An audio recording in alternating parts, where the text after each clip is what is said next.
Hello, it's that time again for another edition of the Roadrunners Coaches Corner, the show where we get you caught up on MSU Denver sports. We're here live at the Tivoli Tap House, and make sure you come out every Monday from 5:30 to 6 p.m. as we will be here. I'm Stephen Priest, and joining me for today's show is my usual cohort, Hector Venegas. On the show with us today, we'll be talking with Ben Portie, head coach of the golf squad. He's here to talk about how his squad is doing in this fall season. In addition, we'll be joined by Coach Adrianne Pietz coming back on the show to talk about what her team needs to do to get ready for the RMAC tournament.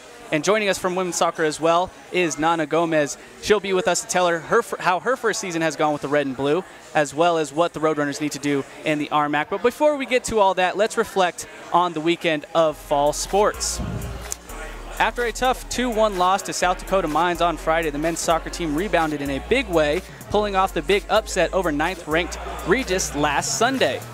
It was a senior day, and the home team did not disappoint as goals by Arturo Vega, Josh Belfridge, and Dimitri Ney improved the runners' record to 6-3-1. Moving along to volleyball, there is no hotter team in the RMAC than our volleyball team. Head coach Jenny Glenn and her squad are now 10-0 in the conference after wins over New Mexico Highlands and CSU Pueblo on the road. The Roadrunners have not lost since early September and now stand alone at the top of the RMAC standings. Moving along to women's soccer, they just had one game this past weekend, but boy, did they take full advantage, piling up 6 goals in the 6-1 victory. Head coach Adrianne Pietz's squad has yet to score more than 2 goals in a game this year, but got 2 goals from Raina Banks and Nana Gomez alone in this one. They are now 4-3-2 in conference play. And finally, golf team continues to shine in the RMAC. Head coach Ben Portie and his squad finished 2nd overall in Alamosa in the RMAC event number 2. Jennifer Hankins and Meg McMullen both finished in the top 10 in the event. And here to talk more about this past week for his team and his season as a whole is Ben Portie, the head coach of the golf team. Coach, thanks so much for taking out the time today to join us. How are you doing? Sure, I'm doing good. Awesome. Well, we're glad to be able to talk to you today. Talk to me a little about, you started this program from scratch. There wasn't a program here when Joan McDermott was the AD, but you brought it in, you were able to make things work. Talk about how you've been able to do it and the success that you've had.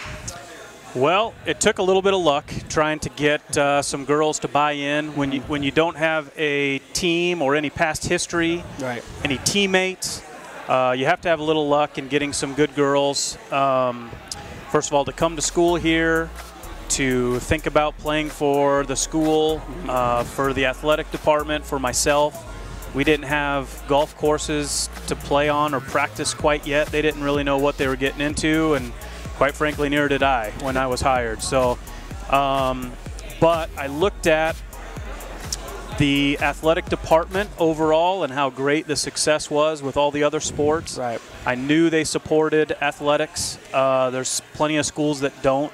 And this was a place that I knew I wanted to come work for Joan. Joan was an easy person to work for, and it was an easy sell working for her.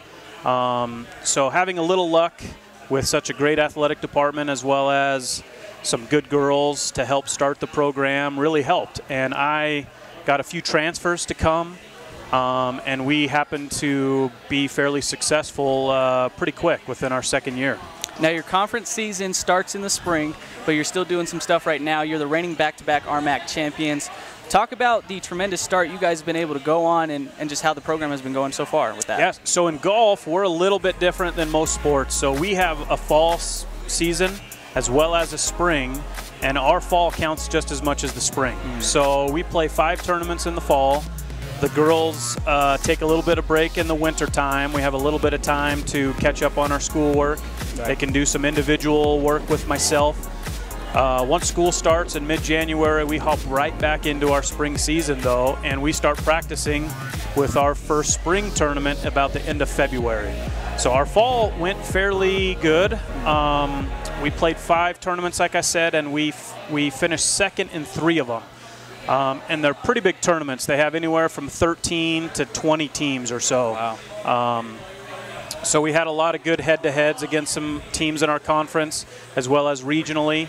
I'd like to be a little bit better. The 2 tournaments that we didn't play our best in kind of hurt us. There were a few more regional teams in there that are 1-0 against us now. So we need to play well in the spring and get some good head-to-head against them where we play our best in the spring. Well, speaking of tournaments, you guys did go on the road to Alamosa. Talk to us about how the ladies performed up there. You finished second there. Talk to us about that a little bit. Sure. Most our tournaments are on the road. We don't don't really have home events per se. But Alamosa was our last event of the fall. All 13 conference schools that sponsor women's golf are there. We got off to a pretty good start. We were only 5 shots back, I believe, of Regis after the first day. I've got a freshman this year, and Jennifer Hankins, that has led us all fall, that has done really well, and she got off to a good start. I've got a couple juniors that have really played well as well. Lindsay Gullickson came in last year and helped us out, and she's continued her good play. A couple junior college transfers. Meg McMullen played really well and shot 75 the last round in Alamosa, and Kendra Meeker has stepped in and really helped us. So we're able to maintain our position of second place that second day. Wasn't able to quite catch Regis, but we were able to beat some good conference foes behind us and get some head-to-head wins against those schools. And then, Coach, now that you mentioned Lindsay and Jennifer, can you tell us a little bit more about their play this year? Sure. So Jennifer is a local girl from Thornton, Colorado. Great student, mechanical engineering major. So she has a tough academic schedule, but is able to, really works hard at it, gets a lot of her own practice in, as well as obviously our team practice. I knew what I was getting for the most part with her. She's a really long hitter. We needed to work on her short game just a little bit. She had shot some good scores in some summer golf tournaments, but hadn't really put together any tournaments where she had shot under par. And our second event of the fall, we played at Murphy Creek, which is our one event that we played in town, and put it all together and was 8 under par through 16 holes and had never finished under par. So she actually, she did end up bogeying her final 2, but we were ecstatic for her. She's been great for us. She ended up shooting 6 under 66. I think it's the second lowest round of any Division II score all fall. I think one girl in Texas has shot 65, but she's been a good teammate, a good leader. Lindsay's the same. Lindsay came from Washington, and as a junior, she's really led us. She's great at workouts, great student. I don't have to worry about her. She's at practice early and stays late.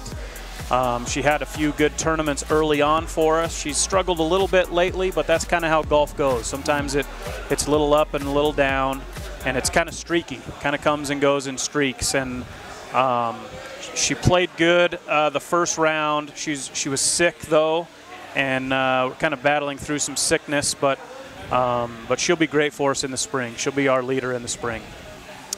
Let's go back to Jennifer's performance. She is a true freshman. How impressive is it for a girl so young to be able to go out and put out an outing like that?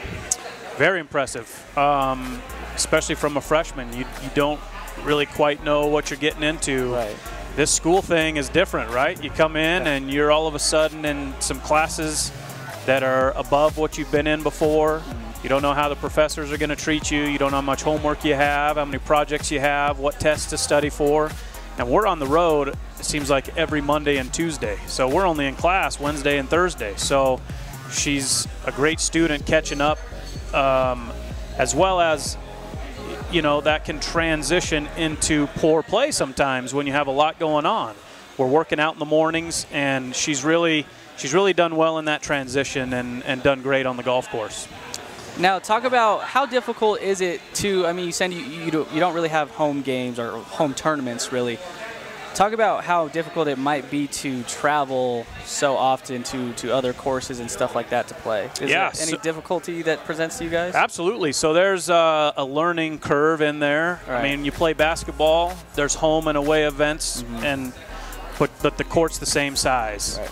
Volleyball's the same, the net's the same, soccer field's the same size. In golf, it's totally different. We can play where the good weather is a lot longer. They grow Bermuda grass down there compared to a different grass here. Their sand is different than ours. They might have a real white sand, real beachy type sand, where ours is different, more of a tan and grainy sand. Our rough is thicker, where you might get firm, fast lies with no rough down in Texas or California. So when we go away, we're not only playing different conditions where it might be windier or the grass is different, but we're also playing against the southern schools that get to play and practice on those golf courses where we don't. So that's comes with time. We don't get too many chances to do that, but there's a lot of learning that goes into it in our practice rounds. We can try and simulate it a little bit here, but it's very difficult to do. So we need to lean on our upperclassmen, our juniors and seniors that have played some of those events and traveled a little bit more rather than our freshmen and sophomores. But Jen has done well in that, as well as another little freshman, Kika DeZone, has played really well. She's from California, so she's a little bit used to some of those conditions.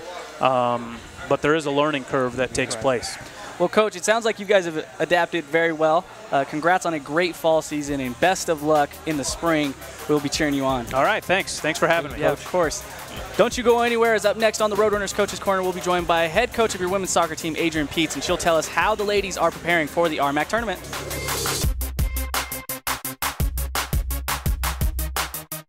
Dobinson stops on a dime, now to Cortez. The Cortez beating, count the bucket, and a foul. If you can't get enough of MSU Denver sports, then you need to tune in to the Roadrunner Review. Get into the game with exclusive highlights, interviews, player stories, and of course the top plays that will have you jumping out of your seat. You can catch all the action on Comcast CET and at roadrunnersathletics.com. Hey, nice job! Great spot! If I lose, I'll respond with respect. If I win, I'll back it up with humility. If I fail, I'll rise up with honor. It's tough for us to put it all on the line.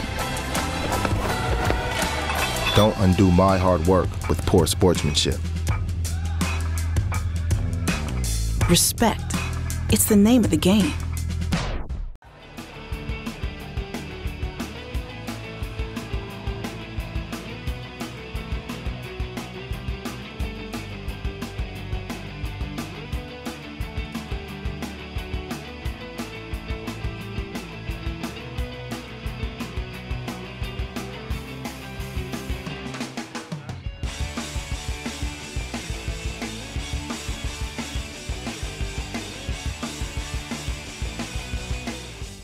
Brought to you by your #1 volume Nissan dealer, Tynan's Nissan. Come in today and choose from nearly 1,200 new Nissans. Get 0% for 72 months with no payments for 90 days. During the Bottom Line event, lease the new Altima for only $149 per month. Gives you both efficiency and performance. Looking for an SUV? Then choose the all-wheel drive Rogue at just $159 per month. Also available with optional third-row seats. Bottom Line savings at Tynan's Nissan in Aurora and Fort Collins. Welcome back here on the Roadrunners Coaches Corner. Stephen Priest, Hector Venegas. Huge thanks to Ben Portie, head coach of the golf team, for joining us. We're now joined for the second time this year by head coach of your women's soccer team, Adrianne Pietz. Thank you, Coach, for taking out the time and joining us. How you doing tonight? Good, good. Thank you guys for having Coach, me. you're always the most fashionable coach here. You always have the freshest gear. Hey, that's a women's soccer coach for you. He's always looking for the hookup, so maybe after the show. Right. Yeah, I really like the Show him vest. where he Yeah, got the thank hat. you. Thank you. Coach, you had just one game this past weekend. Usually you guys have about 2 per weekend. Talk about what it's like, the differences between preparing for just one game as opposed to 2 games a Yeah, weekend. you know, it's actually great. If I had a choice, I'd love it that if we only had one game a week. Just gives us time for their bodies and a little bit of rest, as well as preparation and in the opponent that we're playing and what we need to do moving forward. But we had a great week of training, and we had a little bit more time than we normally have to focus on some things that we needed to improve upon. And as well as give them a little bit of rest. You know, we were able to take Monday and Tuesday off collectively as a unit, and then get 4 days of training before we played on Sunday. So, you know, those were 2 things that I think greatly played into our result on Sunday. Now let's talk about Sunday a little bit. You faced Black Hill State. You beat them pretty good, 6-1. Talk about how fun it is as a coach to see your team go out there and really just execute at a high level. Yeah, you know, it was good. You know, at the end of the day, you know, we had to go out there. We never had been there before as a team and to their facility, and you just kind of never know what to expect. Obviously, we knew that they weren't going to be as prominent as some of the other teams we play in the conference just with their results. Right. But at the end of the day, you know, we still had to show up and we had to play, and we had a little bit of adversity on our end that we had to go through, and I thought that we did a great job, and ultimately we did a great job of executing to get the result. Now, the last time I believe it was we had you on the show, we were talking about the confidence of this team. It seemed like there was some lacking at that point. Do you feel better about it going forward? Do you think that obviously 6-1, 6 goals every game is kind of hard to ask of your team every time out, but do you feel more comfortable with the scoring and the offensive production going forward? Yeah, I do. You know, I think we needed a game that we could get different threats and we could get players to score, and obviously, you know, that's, I feel like, as with a young team, and we're asking young players to get you know, some of our offensive opportunities, that they just need a game that they can get themselves you know, a little bit more confident. I thought that this game was obviously what we did, and you know, Nana will be on the show a little bit later, and obviously first 2 goals of her season, but played a great game, especially the second half. Played a great game, but it was good to see them kind of feel a little bit more comfortable. Right. Now, you mentioned Nana Gomez. We are going to have her on later. She's from your hometown of Bakersfield. We've talked a lot about Raina Banks and Elise Bernard a lot this season, but talk specifically about Nana, what she was able to do in that game, and just what you liked about her in high school that led you to recruit her. Yeah, you know, Nana has great size, and she's a great vision for the game. You know, and she has a great finishing ability. I think she's a little bit different than any player that we have on our team right now. You know, she reads the game very well. She can create things as well as she can create for herself. You know, I think the biggest thing that obviously she's lacking at this point in time is a little bit of confidence, and she's kind of battled a little bit of injuries throughout the season as well, so it's kind of hard to get in and get out and get in and out, but hopefully we have her in the rest of the season while she's gaining confidence and can do good things for us the remainder of the season. But she's been, you know, especially on Sunday, a lot of fun to watch. And then, Coach, your last homestand's coming up this weekend, which means parents get to be here for that game. Can you talk a little bit about what the parents mean for the program and for you? Yeah, you know, we've had a couple of team dinners at my house this year, and you know, at the end of the day, you know, these players go through a lot during the season, the highs and the lows, and ultimately who supports them the most is their family. You know, and I think for their parents, you know, not only through this season and their years at Metro, but they've supported them through all of their soccer careers. So, you know, there's a lot of meaning, there's a lot of sacrifice for their families as well. And for them just to get to enjoy their daughters, you know, another time, another opportunity, and to celebrate the kids, you know, because ultimately they do a lot and they sacrifice a lot, and their parents do as well. So, you know, just want them to be here and feel the love in a way, you know, for them, and especially these 3 seniors, but all the families that are going to be here to really celebrate their daughters. Yeah, Coach, and I was just about to bring up the seniors, Alexi Marr, Shirstine Sharp, and Ashley Smith, your seniors on this team. Yeah. Their last, you know, kind of homestand here in Metro. What have they meant for you? You know, most of them have played here 4 or 5 years with you. Yeah, you know, all of them have been here. The biggest thing is for me, you know, they're all they're quiet kids, but they're quiet leaders in a way. You know, their game, if you watch them in their game, they're big. Maybe they're not the most vocal, but, you know, they're good kids. They're great academically. I mean, you can't ask for more as a coach, you know, and they do a great job on the field. And for me, you know, after this season, it'll be really hard to see them go because they've all been with me for a long time, you know, and as many players have. But for them, you know, they've been here for a long time, and, you know, it's hard for me to see any kids go, but these 3 are great kids. Now, the RMAC tournament, just a couple weeks away. What are you telling the squad to get them ready? What are you guys preparing on? Yeah, you know, at the end of the day, we're taking one game at a time. You know, Friday is the biggest game of the season, and ultimately, if we want to have more games moving forward than the last 3, we got to get results. Right. You know, so we know where we're at, and it's not anything that we're scared to say, but at the end of the day, we got to get results. So we're just going to do the best that we can on Friday, and then the best that we can on Sunday, and then the best we can next Sunday. You know, and wherever that takes us, you know, we want to be playing. We want more than 3 games left, and ultimately after the RMAC tournament, we want more games. So we're just going to do the best we can moving forward. Coach, it's always a pleasure to have you on. Thanks so much for taking out the time. Best of luck to you the rest of the season and then RMAC tournament season. All right. Thank you. Awesome. Thank you, Coach. We aren't done talking soccer. As up next, we will have the aforementioned Nana Gomez to talk about her freshman season as well as how she did in that Black Hills State game. You don't want to miss it.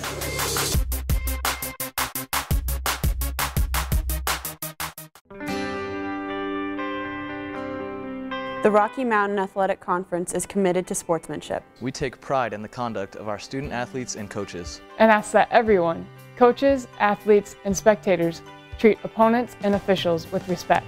We encourage you to cheer for your favorite team. Unruly, threatening, or obscene behavior will not be condoned. Thank you for your cooperation and support.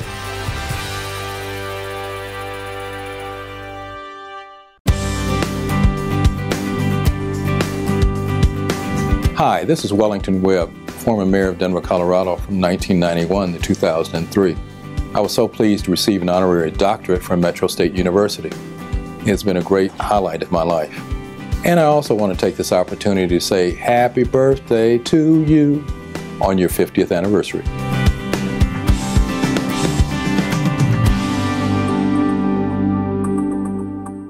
Are you a college student that needs a place to live? Are you still living with your parents and want your own space? The Regency Student Housing is perfect for you. The community offers many amenities such as a fitness center, 2 basketball courts, big screen amphitheater, all-you-can-eat dining hall, bowling alley, arcade, free parking, and a shuttle to and from the Auraria campus. For more information, please call 303-477-1950 or visit our website at regencystudenthousing.com. We're coming down the home stretch of this week's Roadrunners Coaches Corner, and we now welcome in Griselda Gomez, better known on the team as Nana Gomez. Thanks for joining us today. How are you doing?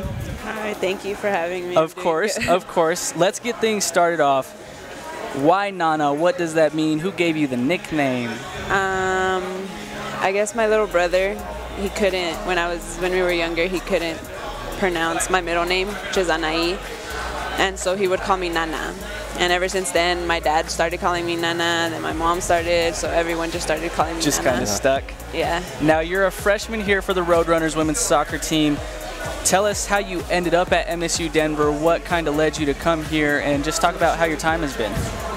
Well, what led me up here is the scholarship, probably, yeah.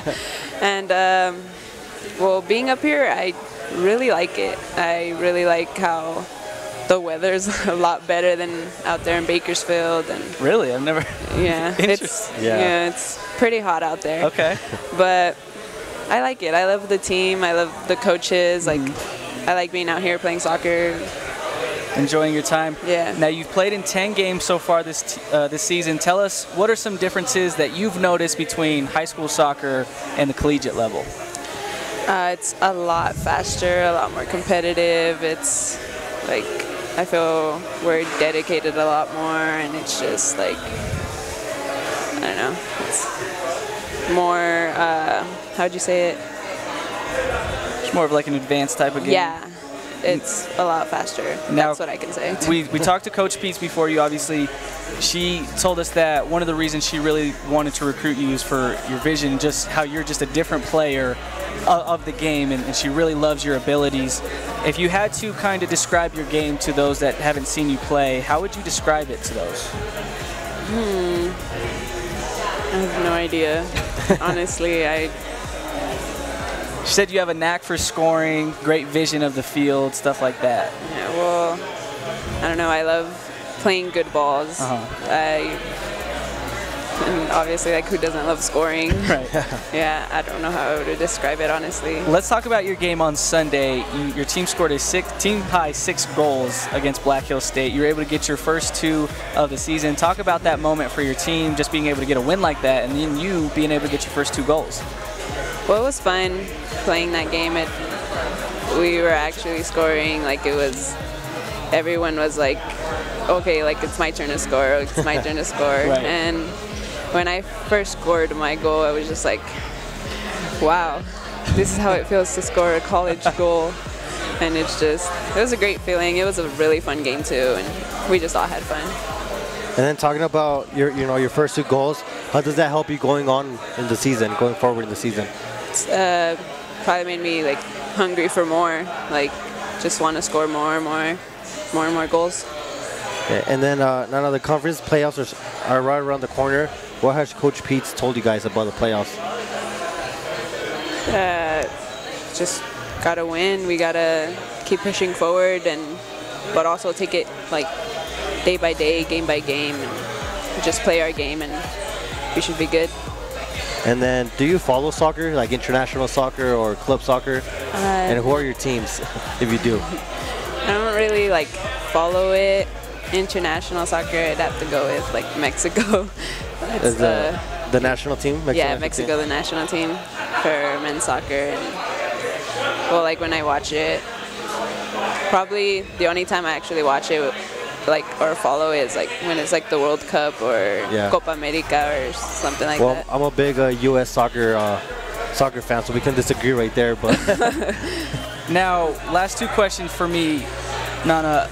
Is there any players that you kind of grew up watching that you wanted to model your game after, or is there players even now, men or women, that you see or that you've watched that you like to kind of tailor your game towards? Probably, I wouldn't say like actually follow, but like my dad was probably like my coach. He was the one that actually like trained me to play soccer, and he'd always talk about Messi.